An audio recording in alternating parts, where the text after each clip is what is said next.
Max Bankman, I'm the new doctor. Welcome aboard the Odyssey. ABC Thursdays. This ship is heaven. We're tending to our passengers' dreams. I'm in. From 911 executive producer Ryan Murphy comes a splashy new drama on a luxury cruise ship with Joshua Jackson and Don Johnson. It's your job to keep everyone alive. She's in VFib. 1, 2, 3. Clear. I have a pulse. You're going to be okay. Dr. Odyssey. Thursdays, 9/8 Central on ABC and stream on Hulu. Is your cold making it hard for you to get to sleep and leading to a bad morning?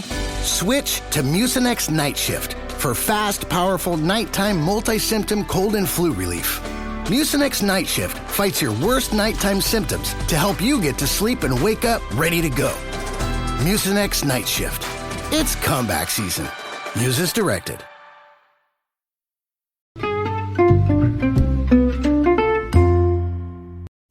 Hi everybody and welcome to the Dr. Psych Mom Show. Today I'm going to talk about men who ignore their wife's drinking because it's when they get laid. And this is unfortunately not uncommon, and I'll get into that as soon as I tell you to subscribe. The subscription link is in the description of every episode. For $8.99, you get over 175 extra episodes. Most recently, I Don't Want to Leave because I would lose half my money. And then before that was all about perimenopause, understand why your wife may take deaths harder than you expected, how seeing your parents at a honeymoon stage impacts you, and so many more. Okay. So there are a lot of guys who ignore their wife's alcohol problem, meaning like at least every other week she gets drunk, like actually drunk, not buzzed. She's slurring and she's, hungover the next day. And this obviously impacts her ability to engage with the children and to engage with the home. She may even call out of work. She may not work. She may not work because she has an alcohol problem, which you may not have thought about before right this second. And you ignore it because that's when you get laid. And she's more fun in bed too. And I talk about this in another podcast, when your wife is only fun when she drinks. And so then she's doing wilder stuff, because she's uninhibited, because she doesn't know who she is, So she's just basically wasted and doing what you want in bed. And for some guys, that's only like letting you have sex with her. And so you ignore it. And this is terrible. I mean, this is really a terrible state of affairs, right? And you may have known it always that it was a terrible state of affairs. But when you're younger, more people are doing it. There's more of a culture around it. There's more of a culture of people in their early 20s going out and getting wasted, and the whole next day they're hungover. Now, this isn't everyone, and it was never as many people as you thought if you did this. But the people who do it hang out with each other. So it's social homophily, and all the people in the bars think everybody else is in the bars. I've frequently told you guys the statistic that only 10% of college students are binge drinkers, but those binge drinkers say that 90% of college students are. And that's their truth. That's what they believe because they're out all the time. So this is what your wife thinks, and this is what you may think, is everybody's getting drunk all the time. Everybody's too hungover to engage with their kids before noon or 10 or a.m. or whatever. And it's not true. And so for a woman, binge drinking is, I think, let's say 4 drink. I'm going to check it right now. Yep. 4 or more for women and 5 or more for men in a 2-hour period. And that's because of the difference, in the fat and the muscle and how things are metabolized between men and women. So if she's doing this, then that's considered binge drinking, right? So if she does that frequently, then it's frequent binge drinking. And of course, there's, a lot more. There's alcohol dependence. There's if she can't get through a day without having wine, if she can't get through a day without, having some sort of drink, if it starts, to really be something that she's dependent on physically or psychologically, interferes with work, of course, interferes with engaging with the children. She's kind of in her own world. She's embarrassing you and the kids, like that kind of stuff. That's worse. We're not talking about that here. We're talking about it's not worse. I mean, it's all bad, but we're talking about the binge drinking, the every so often, which may be more than you think. So let's say, because people are going to be like, well, I don't know, she went to a bachelorette party 6 months ago and she did that. No, that's not what I'm talking about. I'm talking about a regular thing where every week, every other week, maybe even every month. A person with, kids, they shouldn't be getting hungover to the point of throwing up or being sick. Really at all, but let's say not more than every couple months at some kind of an event, maybe, but if you grew up, and now I'll get into who thinks this is normal, if you grew up with a mother who was depressed, or who is an alcoholic, or a father who is depressed or an alcoholic, then you're used to the parent not being engaged. So to you, if she's hungover in bed and you got laid, well, then you just take care of the kids. You're an overfunctioner workhorse type anyway. So you don't even think about how dysfunctional it is. That she can't get up and we're acting like mommy's sick and mommy's tired, but mommy did it to herself and daddy's letting her do it because that's the only way that he has sex, without making a problem. And daddy hates to make problems because he's so conflict avoidant. Now, what's the equivalent with women is that the man is only romantic when he's drunk and he's only feels feelings when he's drunk. And so a lot of women will let the guy just totally condone him being an alcoholic and ignore it and take care of everything with the kids the next day, or a binge drinker, because he's cuddly and lovey-dovey and he says things that he would never say. Oh, did I ever tell you, I couldn't, be in this life without you, and things, that he would never say otherwise, because his inhibitions are down. The same reason that the woman in this situation is having different kind of sex than she would have is because the inhibitions are down. And so when the inhibitions are down is when the person acts in a way that the partner always wants them to act. And so then they try to ignore that this really does only happen when the person is engaged in a dysfunctional behavior and they're drunk and they're out of their mind. So what do you do if this is your situation and you recognize yourself in this? Well, the first thing is to be really honest. Are you allowing this person to do something super dysfunctional for your own benefit, for your own short-term benefit, because you get to pretend that this is the real person that they are, and also it makes you not have to bring up a conflict, such as I'm unhappy with our marriage, and such as you have an alcohol problem, and such as we don't have sex, or we don't have a romantic relationship at all, except when you're drunk.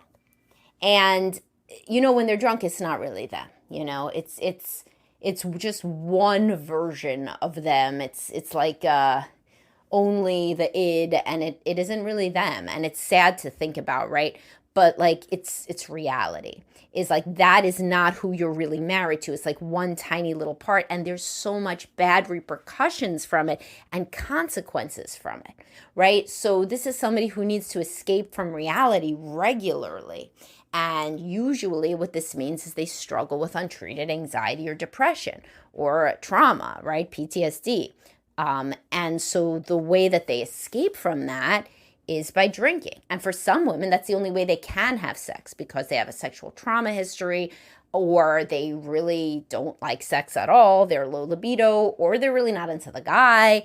I mean, there's all these different reasons, but when they're drunk, it's like it's not there.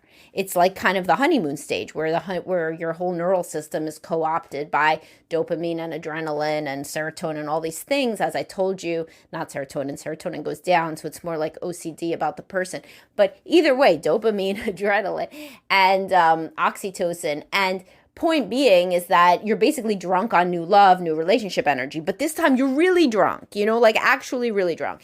And it kind of gets it back to acting like the honeymoon stage, but there's a really bad effect, which is that the kids, I don't recommend anybody saying this kind of dysfunctional dynamic without, acknowledging it and trying to work on it. But if you don't have kids, I guess it's your circus there. But if you do, then they're learning that they cannot talk to mommy/daddy for all of Sunday. And the person's walking around like they're a sick person, when they're not, when they made themselves sick, and this is terrible in terms of what it, teaches the children, who then are likely eventually to figure out what's going on and to model it eventually, right?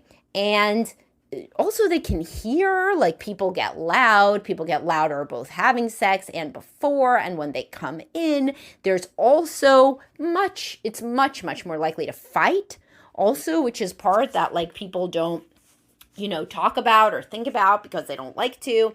And, it's not just having sex. It's often a lot of fighting too, and ups and downs. Sometimes things get thrown, clothes get thrown around. I mean, it's just like crazy, I mean, things are crazy. People have crazy fights when at least one of them is drunk.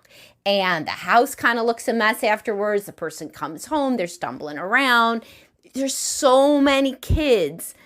Now they're adults, but they tell me that when they were kids, they would hear the parent coming in wasted or both of them together. Because that's another thing. Like, think about this one for both of you. I didn't even think about doing that as a separate one because usually I'm working with one person who stays home with the kids and the other one goes out and gets drunk. But sometimes they get a babysitter and they both go out and get drunk. And this is regular, and this is almost the only way that they can get along with each other.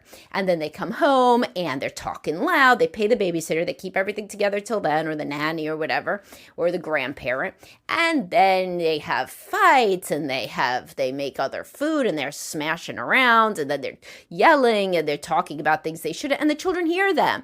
And then they have sex and the children hear that. And the whole thing is crazy. And it makes the children feel very off kilter. And then in the morning, both mommy and daddy are hungover. And this happens not once after a wedding, but all the time on a regular basis, enough that the children, when they're adults, they're in therapy, they're reporting on feeling like the home was out of control. And that the parents were always up and down. And then when both are hungover, of course, nobody can take the kid where they're supposed to be, or they come, but they have the huge coffee and the sunglasses and they want to die, and maybe they throw up. I mean, it's a disaster. So if this is you got to think about it. First of all, where did you learn to enable or to drink, at home? I'm sure that's how everything is learned. Or you drink now, but you saw a depressed parent, so who is always MIA. So you figure if you're not always MIA, but only MIA when you're hungover, then that's somehow better. It's not, right? And so also, you're probably very, very conflict avoidant of talking about things when you're not wasted. So both people in this situation need to get into treatment. Both people need to figure it out. Couples therapy, okay, but as I always talk about, individual stuff before couple stuff really does expedite things. But if couples is all you could talk about, like why do we get into horrible drunk fights? Why is sex only had when we're wasted, or when you're wasted, or when I'm wasted? Well, then yes, sure. But what needs to be thought about is both of these people have what we call experiential avoidance, or fear of negative emotions. And so that's the people who drink the most. It's people who are scared of feeling their feelings, particularly bad feelings. They're totally avoiding any bad feelings by getting drunk. And then they are able to loosen their inhibitions. So who needs to do that? People who struggle with anxiety, right? So then they're able to loosen inhibitions in a way that they can't otherwise. But they're not really engaging. If most of the intense things that happen in your relationship happen when one or both of you are drunk, it's a specter. These two people are not authentically interacting with their full minds and hearts. They're doing it on a drug. And if alcohol's a drug. So if you thought about it like, oh, two people only say I love you after they've, used heroin, you'd be like, well, that's not a good relationship. Well, people tend to think it different, and they don't think, well, when do we have talks, on any romantic level? Oh, only when we're drinking. That can't be good, right? That means that you are not able to feel the full range of your feelings and to express it to one another. Why? Are there marital problems? Are there individual problems? I'll tell you, there's both usually in this situation. And what do the children see? And that is the biggest one. What do the children see? They can never predict how the parent is going to be. They start to hate the weekends. Sometimes the parent is fun when they're drunk. And sometimes people are doing this at home, by the way, too. So they're drinking more and more. The woman is drinking almost a whole bottle of wine by herself. She's getting really kind of weird and unpredictable in front of the kids. And then he's thinking, all right, well, at least I'm getting laid tonight. So that's throwing your children on the pyre here, just so that you could get laid. It's not good. And it's also not good as the woman does it. If that's the only time that he's lovey-dovey with her, that he's fun, that he laughs or anything, but then the children, she can't even trust him if something happened to drive them anywhere, because he's so regularly drunk, and it's not really him. So you're not really having a romantic relationship with the full person. It's just with this one side of them that comes out using this substance. So if this resonates with you, it could be your real big wake-up call that this isn't normal, which you know it's not in your heart, and to get yourself into therapy to think about why you do it, why you put up with it, what benefit it serves to you, what you're scared of about confronting it, and so forth. And I hope that this was something that made you guys really think, and I'll talk to y'all soon. Have a great day, guys.